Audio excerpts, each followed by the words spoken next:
Hello students, Neena Hindi classes में आपका स्वागत है। आज हम एनसीईआरटी कक्षा 9वीं हिंदी पुस्तक स्पर्श भाग 1 के काव्य खंड का दूसरा अध्याय पढ़ेंगे, जो कि रहीम जी के दोहे हैं। सबसे पहले हम जान लें रहीम जी कौन थे, उनका परिचय जान लें। रहीम जी अकबर के दरबार में एक कवि थे, अर्थात वे एक दरबारी कवि थे। इनका जन्म लाहौर में हुआ था और ये अकबर के दरबार में हिंदी कवियों में इनका एक महत्वपूर्ण स्थान था। अकबर के यहाँ ये नवरत्नों में से एक थे। ठीक है, इनके जो दोहे हैं वो बहुत ही लोकप्रिय हैं, इसलिए ये अपने दोहों की वजह से बहुत लोकप्रिय हो गए और इनके दोहे सर्वसाधारण को, मतलब आम लोगों को, बहुत ही आसानी से याद हो जाते हैं। इनकी भाषा बहुत ही सहज और सरल है, साथ ही प्रवाहपूर्ण भी है, जो पाठकों के मन पर अपना प्रवाह छोड़ देती है। ठीक है, और इनका हर दोहा कुछ ना कुछ सीख लिए हुए, जिनको पढ़ने से हमें कुछ ना कुछ अच्छी शिक्षा मिलती है। तो आइए रहीम जी के दोहों को शुरू करते हैं। रहीमन धागा प्रेम का मत तोड़ो चटकाए, टूटे से फिर ना मिले, मिले गांठ परी जाए। हाँ, यहाँ पर रहीम जी क्या कह रहे हैं कि जो प्रेम है वो एक धागे के समान है और प्रेम रूपी धागे को हमें इतना नहीं खींचना चाहिए कि वो चटक जाए या टूट जाए। अर्थात रिश्तों में इतनी दूरियां नहीं बनानी चाहिए या इतना परेशान नहीं करना चाहिए कि वो उनमें दूरियां आ जाएं। ठीक है, कि वो दुख देने लगे। ठीक है, और यदि ऐसा होता है, अगर रिश्तों में एक बार दूरियां आ जाती हैं या प्रेम रूपी धागा टूट जाता है, तो फिर वो नहीं जुड़ता। यदि जुड़ भी जाए तो उसमें गांठ पड़ जाती है। जैसे कि किसी टूटे धागे को दोबारा नहीं जोड़ा जा सकता। यदि हम किसी टूटे धागे को जोड़ना चाहते हैं तो हमें उस पर गांठ लगानी पड़ेगी और फिर वो सीधा नहीं रहेगा, फिर उस पर गांठ पड़ जाएगी। ठीक इसी प्रकार यदि रिश्तों में दूरियां आ जाए, कड़वाहट आ जाए, तो फिर वो वापस पहले जैसे नहीं होते, मनों में कड़वाहट आ ही जाती है। इसलिए हमें प्रेम को प्रेम से ही सहेजना चाहिए, प्रेम के बदले प्रेम ही देना चाहिए। रिश्तों को बहुत ही प्यार से और प्रेम से निभाना चाहिए। अगला दोहा है, रहीमन निज मन की बिथा, मन ही राखो गोए, सुनी अठिले हैं लोग सब, बाटी न ले हैं कोए। हाँ, यहाँ पर रहीम जी क्या कह रहे हैं कि निज मतलब अपने, कि अपने मन की बिथा मतलब व्यथा, मतलब दुख पीड़ा को अपने मन में ही रखो। गोए मतलब छिपा कर, कि अपने मन की व्यथा को, अपने मन के दुख को अपने मन में ही छुपा कर रखो, दूसरों को न बताओ। क्योंकि लोग क्या करते हैं, सुन तो लेते हैं बड़े प्यार से, लेकिन फिर बाद में उसका मजाक उड़ाते हैं। कोई भी दुख को किसी के बांटता नहीं है, कम नहीं करता, लेकिन पीछे से मजाक जरूर उड़ाते हैं। इसलिए अपने मन की व्यथा को अपने मन में ही रखना चाहिए और उसका हल खुद ही ढूंढना चाहिए, बजाय कि दूसरों को बताने के। अगला दोहा है इनका, एके साधे सब सधे, सब साधे सब जाए, रहीमन मूल ही सींची बो, फूले फले अघाए। यहाँ पर रहीम जी क्या कह रहे हैं कि हमें किसी भी कार्य को एक एक करके करना चाहिए। सभी कार्यों को या बहुत सारे कार्यों को एक साथ करने की कोशिश नहीं करनी चाहिए। कि कभी कभी हम सोचते हैं ये भी काम छेड़ लें, ये भी काम छेड़ लें, कि थोड़ा ये कर लें, थोड़ा ये कर लें, थोड़ा ये कर लें। उससे क्या होता है, कोई भी कार्य पूरा नहीं होता। जैसा कि ये कह रहे हैं सब साधे सब जाए, कि सारे ही कार्य चले जाते हैं, अर्थात सभी अधूरे रह जाते हैं, कोई भी कार्य पूरा नहीं हो पाता। बजाय कि हम ऐसा करें, क्यों ना हम ऐसा करें कि हम एक एक कार्य करें, कि पहले एक कार्य को पूरा करें फिर दूसरा करें। इससे सभी कार्य सध जाते हैं, पूरे हो जाते हैं। ठीक है, जिस प्रकार से रहीम जी क्या कहते हैं, रहीमन मूल ही सींचिबो, फूले फले अघाए। जिस प्रकार से पौधे की मूल को, अर्थात जड़ को सींचने से, जड़ में पानी देने से उसमें फूल फल आते हैं, ठीक है, अगर हम उसके पत्तियों पर, फूलों पर, तने पर, जड़ों पर सब चीजों में पानी देंगे तो उससे पौधा खराब हो जाएगा। ऐसा नहीं होगा कि वो जल्दी से बड़ा हो जाएगा और ज्यादा फलेगा फूलेगा, बल्कि पौधा खराब हो जाएगा।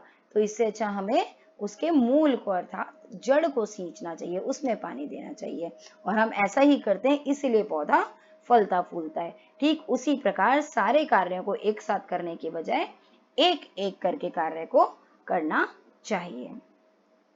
अगला दोहा रहीम जी का है, चित्रकूट में रमी रहे रहीमन अवध नरेश, जा पर विपदा पड़त है सो आवत यह देश। हाँ, यहाँ पर क्या कह रहे हैं रहीम जी, चित्रकूट में रमी रहे रहीमन अवध नरेश। हाँ, कि जब राम जी को 14 वर्ष का वनवास मिला था ना, तो वो चित्रकूट में जाकर रहे थे, ठीक है, अपनी वहीं पर वो अपनी पीड़ा के समय, अपने दुख के समय, ठीक है, वहीं पर वो रहे थे। कौन? अवध नरेश, अवध के राजा, कौन? राम जी, ठीक है, वो चित्रकूट में रहे थे जिस वक्त उनको वनवास मिला था। तो मतलब अपने दुख में, विपत्ति में वे चित्रकूट में रहे थे। इसी कारण आज भी जब किसी पर विपत्ति आती है, दुख या पीड़ा आती है, तो लोग चित्रकूट में कुछ समय जाकर बिताते हैं ताकि वो अपनी समस्या को दूर कर सकें, शांति प्राप्त कर सकें। तो शांति प्राप्त करने के उद्देश्य से वो चित्रकूट में जाकर रहते हैं, ठीक है। आइए अगला दोहा पढ़ें। अगला दोहा है, दीर्घ दोहा अर्थ के आखर थोरे आही, ज्यो रहीम नट कुंडली सिमिटी कूदी चढ़ी जाही। हाँ, दोहे की बात हो रही है यहाँ पर। दोहा बच्चों 2 पंक्तियों का होता है। तो यहाँ पे कह रहे हैं, दीर्घ दोहा अर्थ के आखर थोरे आही। हाँ, दोहा 2 पंक्तियों का होता है और उसमें आखर मतलब अक्षर, बहुत ही थोड़े अक्षर आते हैं, लेकिन उसके बावजूद भी उसका जो अर्थ होता है वो बहुत ही दीर्घ होता है, बहुत लंबा अर्थ होता है, गहरा अर्थ होता है। दोहे में बहुत ही गहरा अर्थ छिपा होता है, भले ही उसके अक्षर थोड़े हों।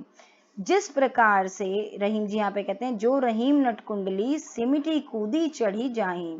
हाँ, यहाँ पर रहीम जी कह रहे हैं कि जिस प्रकार से नट कौन होता है? जो कर्तव्य दिखाता है। जिस प्रकार से एक नट छोटी सी कुंडली में से सिमट कर निकल आता है, उसमें से कूदता है, चढ़ता है, उसी प्रकार से दोहा भी बहुत छोटा होता है लेकिन उसमें अर्थ बहुत गहरा होता है, ठीक है। आइए अगला दोहा पढ़ें। धनी रहीम जल पंख को लघु जिए पियत अघाए, उदधि बड़ाई कौन है जगत पियासो जाए। हाँ, यहाँ पर रहीम जी क्या कह रहे हैं कि धनी रहीम जल पंख को, पंख मतलब कीचड़, ठीक है, कि जो कीचड़ का जल होता है वो ज्यादा धनी है, मतलब लाभकारी है, उपयोगी है, ठीक है, महत्वपूर्ण है। ऐसा क्यों? क्योंकि कीचड़ का जो जल होता है उसमें लघु मतलब छोटे, लघु जिए पियत अघाए, कि जो छोटे छोटे जीव होते हैं वो उसको पीकर अपनी प्यास बुझा पाते हैं। लेकिन दूसरी ओर उदधि बढ़ाई कौन है जगत पियासो जाए। हाँ, उदधि मतलब सागर, कि सागर का जल जो है वो अथाह है, बहुत ज्यादा है, लेकिन फिर भी पूरा जग प्यासा रह जाता है, उसके पास जाकर भी कोई अपनी प्यास नहीं बुझा पाता। तो सागर का जल प्यास बुझाने के काम नहीं आता। उस नजरिए से देखो तो वो जल व्यर्थ है, ठीक है, कि कीचड़ का जल जो है वो ज्यादा उपयोगी है जबकि सागर का जल नहीं, ठीक है। कि इनका कहने का अर्थ ये है कि अच्छा और महान व्यक्ति, गुणवान व्यक्ति वही है जो दूसरों के काम आए, ठीक है ना। चाहे कोई कितना ही धनी क्यों ना हो या ओहदे में बड़ा क्यों ना हो, लेकिन उसका कोई महत्व नहीं जब तक वो किसी के काम ही ना आए। जो मनुष्य सिर्फ अपने बारे में सोचे और दूसरों के काम ही ना आए तो वो बेकार है, ठीक है। आइए अगला दोहा पढ़ते हैं। नाद रीझी तन देत मृग, नर धन हेत समेत, ते रहीम पशु से अधिक रीझेहु कछु न देत। हाँ, यहाँ पर रहीम जी कह रहे हैं नाद अर्थात अच्छा संगीत, और मृग मतलब हिरण, रीझना मतलब मोहित होना। तो वो कह रहे हैं कि अच्छे संगीत पर मृग मतलब हिरण मोहित होकर अपना तन तक न्यौछावर कर देता है, अपने आप को समर्पित कर देता है, ठीक है, अपना शरीर तक दे देता है। लेकिन सॉरी, और जो मनुष्य है, नर मतलब जो मनुष्य है, वो प्रेम की खातिर अपना धन दौलत सब कुछ लौटा देता है, ठीक है। जिस प्रकार से एक हिरण जो है वो अच्छे संगीत पर सब लौटा देता है, इसी प्रकार से मनुष्य प्रेम की खातिर सब कुछ लौटा देता है। लेकिन रहीम जी कहते हैं कि वे मनुष्य तो पशु से भी अधिक बदतर हैं, या उनसे भी नीचे हैं, कि जो कि किसी पर रीझ कर कुछ भी नहीं देते, अर्थात किसी से भी प्रसन्न होकर कुछ भी नहीं देते, ठीक है। वो सिर्फ अपने बारे में सोचते हैं और वो किसी को कुछ भी नहीं देते। वे मनुष्य तो पशु से भी नीचे हुए, ठीक है। बिगड़ी बात बने नहीं लाख करो किन कोय, रहीमन फाटे दूध को मथे न माखन होए। हाँ, यहाँ पर रहीम जी कह रहे हैं कि यदि कोई बात एक बार बिगड़ जाती है तो फिर लाख जतन कर लो वो वापस नहीं बनती। कहने का मतलब यदि हम कटु वचन कहते हैं, अपशब्द कह देते हैं किसी से, और कोई बात बिगड़ जाती है, कोई हमसे रूठ जाता है, तो फिर लाख कोशिश करने पर भी वो सब कुछ पहले जैसा वापस सही नहीं हो पाता, ठीक है। इसलिए हमें सोच समझ कर बोलना चाहिए, किसी के प्रति कुछ भी बुरा नहीं बोलना चाहिए। जिस प्रकार से रहीम जी कहते हैं कि जिस प्रकार से यदि दूध एक बार फट जाता है तो उसको हम जितना मर्जी मथ लें, उससे मक्खन नहीं निकलता, ठीक है, वो मक्खन नहीं बनता। उसी तरीके से यदि बात बिगड़ जाती है तो फिर लाख जतन करने पर भी वो सही नहीं होती। इसलिए हमें सोच समझकर मुंह से शब्द निकालने चाहिए, कभी भी कटु वचन नहीं बोलने चाहिए, कड़वे वचन नहीं बोलने चाहिए, किसी को भी गलत नहीं बोलना चाहिए, सबसे मीठा और प्रेम से बोलें। रहीमन देखी बड़ेन को लघु न दीजिए डारी, जहां काम आवे सुई कहा करे तलवारी।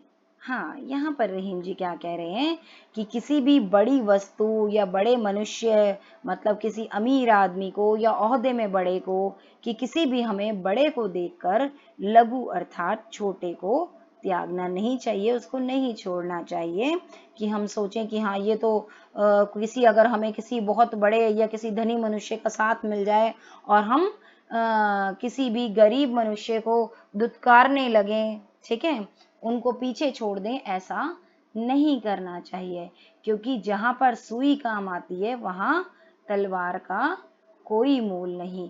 कि जब हमें कपड़े सिलने हो तो सुई ही काम आएगी, तलवार नहीं।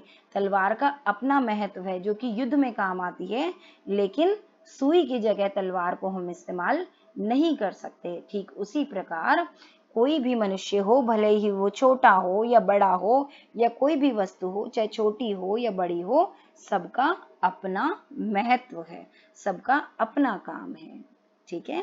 आइए अगला दोहा पढ़ते हैं रहीम जी का। रहीमन निज संपत्ति बिना को न विपत्ति सहाय, बिनु पानी ज्यों जलज को नहीं रवि सके बचाए।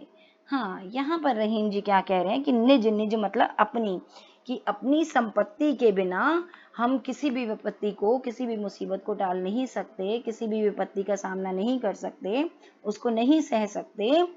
क्योंकि अगर हमारे पास अपनी संपत्ति है, अपनी दौलत है, तो हम बड़ी से बड़ी मुसीबत का सामना भी कर सकते हैं, उसको टाल सकते हैं, उसे दूर भगा सकते हैं। जिस प्रकार से जलज का मतलब है यहाँ पर कमल, ठीक है, जल मतलब पानी और ज मतलब उत्पन्न होना, जो पानी में उत्पन्न हो मतलब कमल, ठीक है। बिनु पानी ज्यों जलज को नहीं रवि सके बचाए। तो जो कमल है वो पानी में उत्पन्न होता है, उसी में फलता फूलता है, और यदि पानी ही ना हो तो रवि अर्थात सूरज जिसकी किरणें पड़ने से पेड़ पौधे फलते फूलते हैं, तो बिना पानी के तो कमल को रवि भी नहीं बचा सकता, अर्थात सूर्य भी नहीं बचा सकता। उसके लिए पानी आवश्यक है। ठीक है, फिर तो वो कुछ भी झेल सकता है। ठीक उसी प्रकार से जब तक अपनी संपत्ति ना हो तो हम कोई विपत्ति को, कोई मुसीबत को नहीं झेल सकते, उसका सामना नहीं कर सकते। अर्थात हर मनुष्य को अपनी कुछ निजी संपत्ति रखनी चाहिए। कुछ मनुष्य होते हैं कि जितना कमाते हैं उतना सब उड़ा देते हैं, ऐसा नहीं करना चाहिए। यहाँ पर हमें रहीम जी यही समझाना चाह रहे हैं कि हमें कुछ बचत भी करनी चाहिए और अपनी कुछ संपत्ति जोड़नी चाहिए जो कि मुसीबत के समय काम आती है। ठीक है, अगर अपनी संपत्ति ना हो तो कोई साथ नहीं देता। ठीक है, भले ही वो कितना ही बड़े से बड़ा हो। जैसे कि यदि पानी ना हो तो कमल को सूरज भी नहीं बचा सकता, इसी तरीके से अपनी अगर संपत्ति ना हो तो बड़े से बड़ा भी हमें कोई साथ नहीं दे पाता, कोई हमारी विपत्ति को टाल नहीं पाता। रहीमन पानी राखिए बिनु पानी सब सून, पानी गए न उबरे मोती मानुष चून।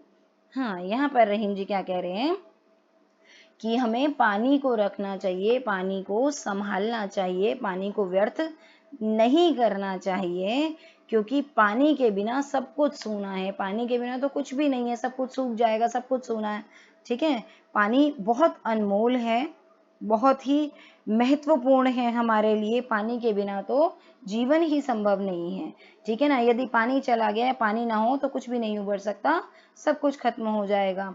जैसे यहाँ पर इन्होंने 3 उदाहरण दिए, मोती मानुष चून, कि पानी के बिना तो मोती भी नहीं बन सकता। मोती जो कि पानी में, समुद्र के पानी में बनता है ना, तो वो भी, उसका भी कोई महत्व नहीं, वो बनेगा ही नहीं। और मनुष्य जिसका जीवन ही पानी से है, हर कार्य पानी से हो पाता है, पीने के लिए भी पानी चाहिए और बाकी सब कार्य भी पानी से ही संभव है।